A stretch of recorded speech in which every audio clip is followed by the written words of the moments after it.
Hello and welcome to our channel.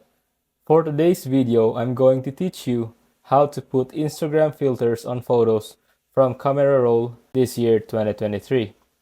Before we get started, please don't forget to like and subscribe and click the notification bell for you to be updated to our latest tutorial videos. Without further ado, let's now begin.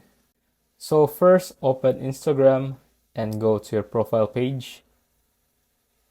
Swipe to the left. Select a photo you want to apply filter. Tap on 3-star button on the upper right corner. And you can select any filter that you want. For example, this one. And apply it.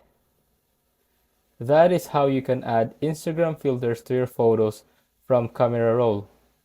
If you find this video helpful, leave a thumbs up, share to your friends, and hit that subscribe button.